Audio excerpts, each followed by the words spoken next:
Let me tell you about the gear I'm using here today. On top is an IntelliTouch tuner, then an SWR SM900 amp head, then a Rane FME 15 graphic equalizer, a Lexicon LXP5 effects unit, and then the cabinet is an SWR Triad. Well, now we're going to be talking about some more unusual alter tuning concepts. One of the unusual features of the Hyperbass is that it was really designed to allow you to change tunings while you're playing. The real advantage to using alter tunings is that really each tuning has its own set of resonances. I like to think of each tuning almost as having its own personality. And when you play the bass in a different tuning, it has a very different kind of feel to it. So it's not unusual for me in the course of playing a solo concert to play every piece in a different tuning. And it's really nice to have that option, to have the bass have a little bit different feel to it and different sound to it for each piece. Well, it occurred to me that the next step beyond that would be to not only change tuning between each piece, but to actually change tuning within a piece. And that way I could take advantage of one set of resonances for the first part of a piece, and when I got into the second part of a piece, have the bass set up with a different set of resonances. And I started doing this just by turning the tuning keys while I was playing. And I still do a little bit of that, but I really wanted something that was a little bit more reliable and something a little bit more flexible too. It's hard to do two strings at the same time, for instance, when you have to turn the tuning keys. So I talked to Joe Zahn about that, and he came up with this system. And it's a dual detuning system. It comes in two parts. And the first part is here at the headstock. These tuning keys are called hipshot extender keys. And they're a fairly standard add-on device made to be put on your low string, on your E string. And it allows you to drop the string down to D or to C or even B. What happens is that the tuning keys sit on a kind of a little plate. And you pull this lever out like this, and the entire tuning key tilts because the tension of the string pulls it back. And this allows the string to drop down in pitch.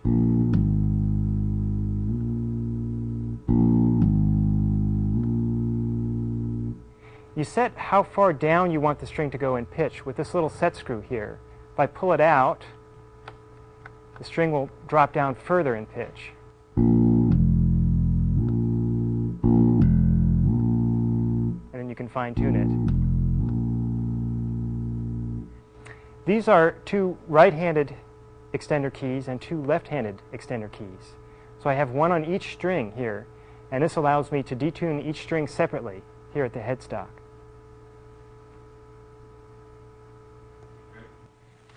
Now the second part of the detuning system is this bridge. This is an unusual bridge that allows you to change the tuning of the entire bass by moving these levers on either side of the bridge. What happens is each string sits on a kind of a little tray, and there are cams that run underneath the bridge. Moving these levers turns the cams. That causes the trays to move up and down and changes the pitch of the strings.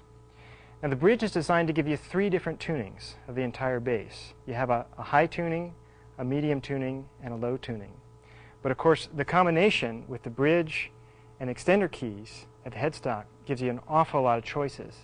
And in this next piece that we're going to look at, the piece is called The Enormous Room, I really tried to take full advantage of this detuning system. One of the things that I discovered is that with this system, I really enjoyed the sound of the strings changing and the tunings moving. And I really wanted to try to incorporate that into some of my pieces. And I also got really intrigued by the idea of using the changing tunings as part of the form of the compositions. The idea of using thematic ideas and moving them through different tunings really appealed to me, and I really wanted to experiment with that. And so I really tried to do that in this piece, The Enormous Room. I also wanted to take full advantage of the detuning system and really use a lot of different tunings. And in fact, in this piece, in the one piece, we're going to be using 14 different tunings. So let me show you how to set up, how I set up the bass in order to play this piece, The Enormous Room. We're going to start with a basic tuning, what I kind of think of as the primary tuning of this piece. And that's going to be B-flat F, then an octave above B-flat F. So low string, once again, is going to be tuned at B-flat, and that's the B-flat a half step above the open A string in standard tuning.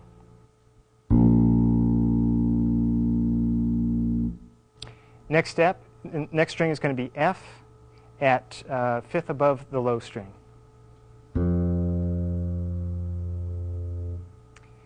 Then B flat, an octave above the low string. And then finally F, a fifth above the previous string.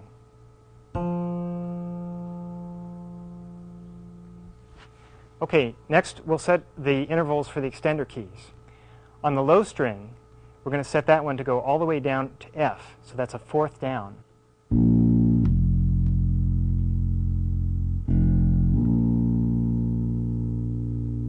Now the next string, the string is going to be tuned to F, but we're going to start with the extender key open, and so that we can use it to bring the string up in pitch a whole step to G.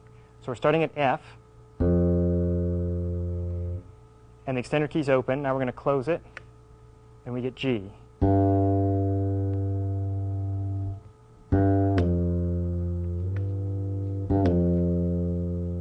Now to do this, of course, you want to tune the string to G and then set the detuner interval to go down to F. Next string is B flat. We're just going to use the extender key to drop down a whole step to A flat.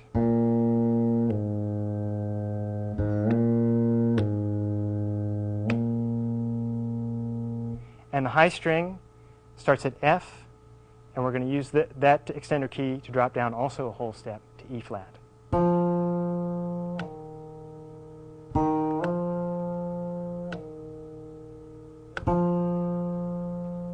Okay, so that's our extender key intervals. Now the bridge. Our primary tuning, B flat F, B flat F, that's going to be the high tuning of the bridge. Remember, there are three tunings that we have with the bridge. The medium tuning, we're going to leave the upper two strings at those pitches, at B flat F and B flat and F. And for the medium tuning, we're just going to drop down the two lower strings a whole step to A flat and E flat, so that the medium tuning is A flat, B flat, B flat, F. Here's the primary tuning.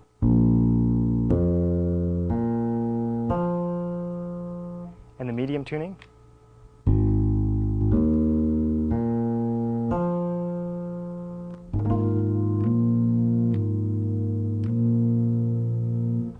Now our low tuning is also going to be very simple use of the bridge.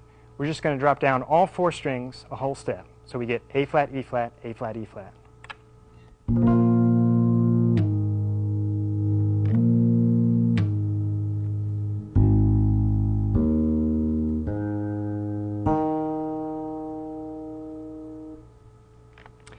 Now, with a combination of these two setups, we're going to be able to get into the 14 different tunings that we're going to use in this piece, The Enormous Room.